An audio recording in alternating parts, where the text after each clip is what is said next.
Hey all, it's David Ducker coming back at you, and today we're going to be talking about grooming new players, about bringing new players into the hobby, and showing them and guiding them.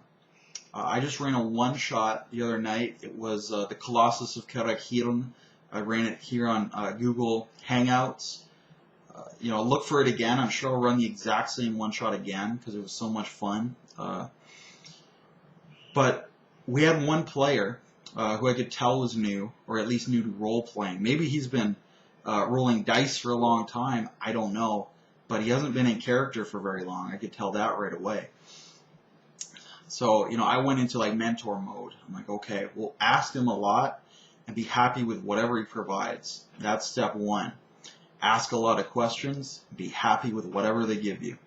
Because you have to be gentle with the new players. You don't want to assault them. You don't want to yell at them. You don't want to pressure them, give them homework. You want it to be easy, smooth, gentle, positive reinforcement time. So I'd ask him, what does your character look like? What does your character think about this? What do you say to this other NPC? And in combat, because it was a one-shot, it was a dungeon crawl. Not a hack and slash, but a dungeon crawl. So we did have some combat. And I'd say, what does your character do? Describe your attack. Describe how you get hit. And no matter what he said, I'd be like, that's awesome, thank you. If he's like, I fire, he was a gunslinger, so he's like, I fire my musket. I'd be like, awesome. Or he'd be like, oh, the enemy stabs me. I'd be like, okay, that's awesome, thank you. So for about half of the session, about 2 hours, 3 hours, that was our interaction. And at first he was really basic with that. I shoot it. That's it. And I'm like, thank you. And positive reinforcement.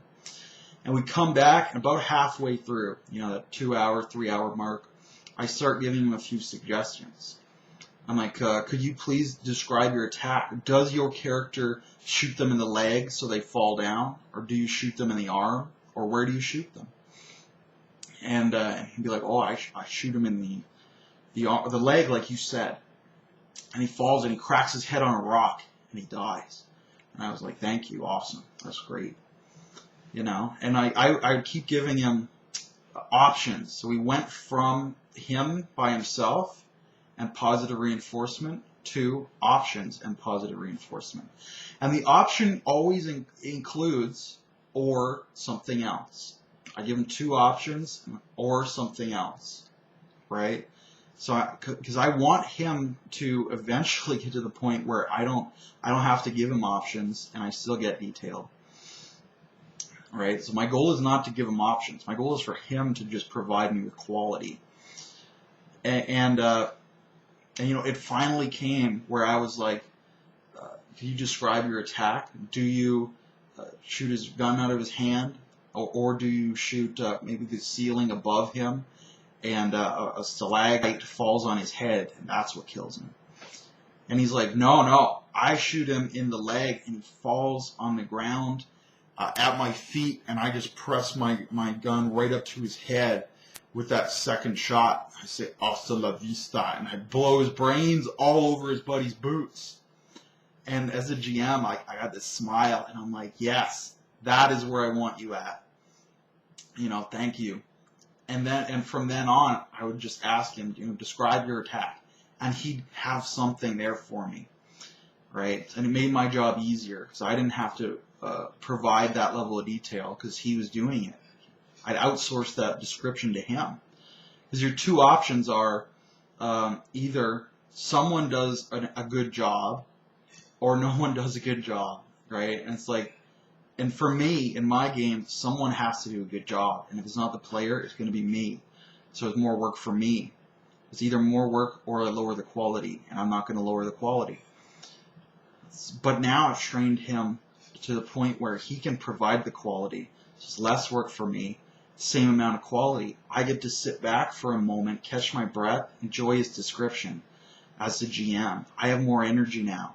I can run a longer game now. My descriptions are better because I have more energy.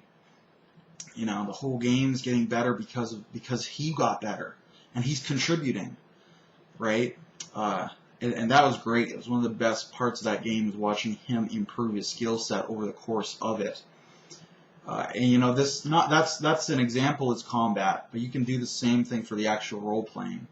What does your character say? Okay, great. And then about halfway through, does your character say this or that or something else? And whatever he says, all right, good job, excellent. You know, and hopefully you'll eventually get him to the point where he can actually role play in character. It's the same concept. You know, and at first he would be like, oh, I skill check to find out information, and he'd roll it, and I'd describe him what he learned, and he'd turn to the party and be like, I learned. No, he wouldn't even turn the party. He'd be like, I tell them, you know. And then we got to the point where he's like, I look at the other characters and say, I tell you, and I'm like, that's a small improvement. That's good, step in the right direction. You know, and then by the end of it, he was speaking in character. And when we finished, we narrated our epilogues, and he narrated like his own epilogues. I go to the Dwarf King, and I look up at Thordrog, and I say, I ask only for a single ingot of the adamantine that I may craft a new blunderbuss. And the king is like, of course, you will have all the adamantine. You will have any weapon you desire. And I would ask that you become the head of my bodyguard, my new order of musketeers. And he's like, yes, of course.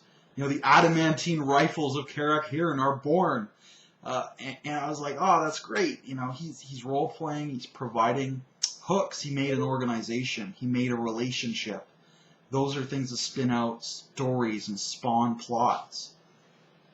So I just wanted to share that experience and that technique for training up the new players, for needing them to help you by just showing them the way like that. So let me know how you train new players. Give me some tips. And leave that in the comments. Do a video response, whatever you want to do. And until I see you again, good day and a good game.